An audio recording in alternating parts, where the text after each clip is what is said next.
Masmavi Mutfakta'ya hoş geldiniz. Sevgili arkadaşlarım, bugün iftar sofralarınıza çiçek açacak, çiçek ekmek yapacağız. Hem de tereyağlı. Hemen başlıyorum. İyi seyirler dilerim. Hamurumuz için gerekli malzemeler: 1 su bardağı ılık su, yarım su bardağı ılık süt. Birini sıcak, sütü soğuk eklerseniz ılık olur zaten. 1 tatlı kaşığı tuz. Şöyle 1 yemek kaşığı çok hafif tepeli şeker ve 1 paket toz mayamızı ekleyip güzelce karıştıralım. Arzu ederseniz yarım paket yaş maya da kullanabilirsiniz. Şimdi iyice karıştıralım. Mayamız tamamen eridikten sonra unumuzu ekleyerek kabaca toparlayalım. Bu arada sabahın güneşi de çekimlerime öyle bir yansıdı ki inanın ki gözümde böyle şimşekler çakıyordu ışıktan. Zor bir çekimdi benim için ama sanırım görüntüsü çok güzel. Şöyle güzelce bir karıştırdım tahta kaşıkla. Daha sonra yoğurmaya başlıyorum. Yoğurmadan önce bakın sevgili arkadaşlarım, 50 gram tereyağı ekleyelim. Ne kadar mı? 1 yemek kaşığı diyebilirim. 50 gram tereyağımızı ekleyip güzelce yoğurmaya başlayalım.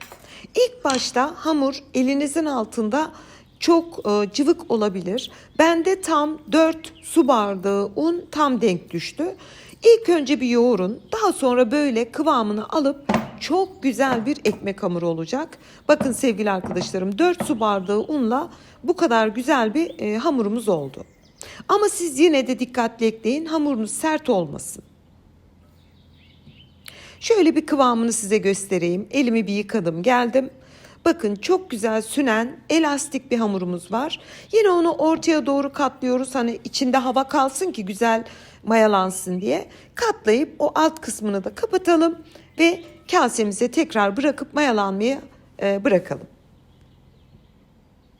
Yaklaşık 1 saat sonra bu şekilde mayası gelmişti. Kabarcıklara dikkatinizi çekerim. İşte katlayarak bıraktığımız için öyle oluyor. Tezgaha birazcık un serpip hamurumuzu komple alalım ve almış olduğumuz hamurdan 8 parçaya bölelim. Bu arada ben orayı kaydetmiştim sevgili arkadaşlarım ama kameranın kayıt düğmesine basmamışım. Ama zor bir ürün değildi. O yüzden tarifim ziyan olmadı. Yani hamuru tezgaha alıp şöyle elinizde yuvarlayıp bir hamur kartıyla 8 eşit parçaya bölün. Daha sonra her bir parçayı görmüş olduğunuz gibi içe doğru katlayıp en son kısmını böyle cimcikleye cimcikleye iyice kapatın. Hemen bir tane daha gösteriyorum. Aslında bu sadece bir fonksiyon değil, bu bir etkisi olan bir hareket. Böyle katlayarak beze alırsanız ekmeğiniz çok güzel kabarır, çok güzel bir sonuç alırsınız. Bütün bezeleri aynı şekilde katlayarak aldım. 8 adet bezemiz var. Şimdi sevgili arkadaşlarım, bir fırın tepsisine yağlı kağıdı serdim ve daha sonra ilk önce şöyle karşılıklı 4 bezeyi yerleştiriyorum. Hani böyle yaparsanız tam yuvarlak yerleştirmeniz çok daha kolay olur. 4 taneyi yerleştirdim. Kalan 4'ü de arasına yerleştirerek bir çiçek motifi verdim. Ama bu bildiğiniz gibi fırınlarda satılan kapalı bir çiçek değil. Bu açık bir çiçek olacak. Yani ortası açık. Görünüşü çok fantastik oluyor gerçekten. Şöyle iyice düzelttim. Yüz yuvarlak olmasına lütfen özen gösterin. Şimdi üzerine bir mutfak havlusu örtüp yarım saat dinlendirelim. Yarım saatin sonunda bakın sevgili arkadaşlarım, bütün aralıklar birbirine sıkıştı, kabardı ve yapıştı. Şimdi yaklaşık bir 5-6 yemek kaşığı kadar sütümüz var. Üzerine süt sürüp daha sonra dönüşümlü olarak susam ve ceviz serptim. Ama istediklerinizi serpebilirsiniz. Susam, ceviz serpebilirsiniz. Başka ne olabilir? Haşhaş serpebilirsiniz. Çekirdek serpebilirsiniz. Artık evde ne varsa. Bir tanesine susam serpiyorum. Diğerine kırılmış ceviz serperek dönüşümlü olarak bitiriyorum. Hemen burada bir püf noktası vereyim. Hani sütü en başta hepsine sürmeyin. Süt çok çabuk kuruyan bir malzeme. Mesela sütü sürün, hemen üzerine malzemenizi serpin, etap etap gidin. Hepsine birden süt sürüp serperseniz süt kurur, malzemeyi tutmaz. Bunu da belirteyim. Ve hepsini aynı işlemle yaptım. Yani bu şekilde bile inanın ki çok güzel bir görseli var. Son olarak hepsinin üzerine çörek otu serperek tarifimi bitiriyorum. Ve çiçek ekmeğimiz fırına gitmek için hazır. Güzelliğine bakar mısınız?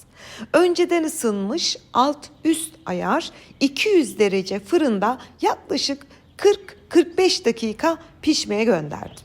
Yani ekmek olduğu için lütfen dikkat edin, bir 45 dakika çekişe çekişe pişsin. Ve 45 dakikanın sonunda inanılmaz bir kokuyla tereyağlı çiçek ekmeğimizi fırından çıkardım.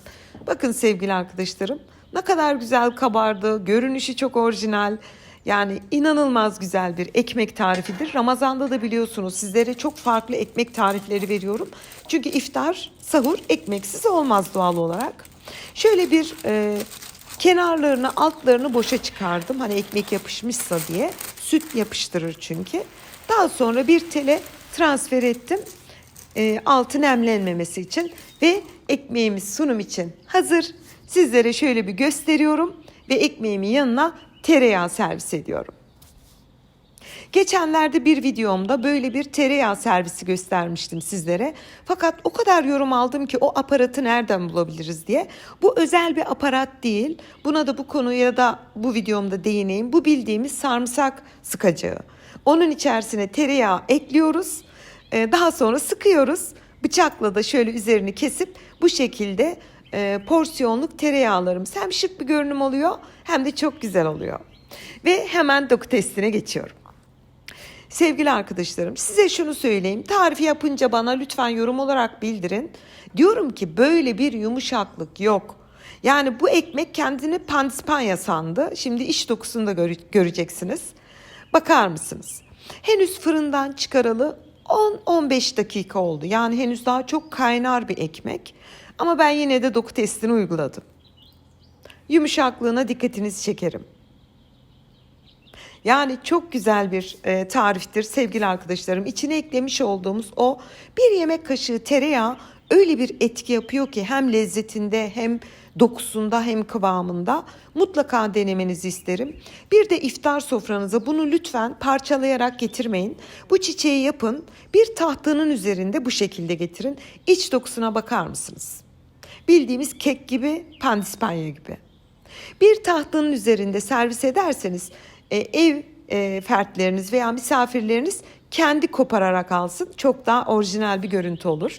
Hemen az önce hazırlamış olduğum tereyağı da böyle ekmeğin üzerine sürerek yiyorum.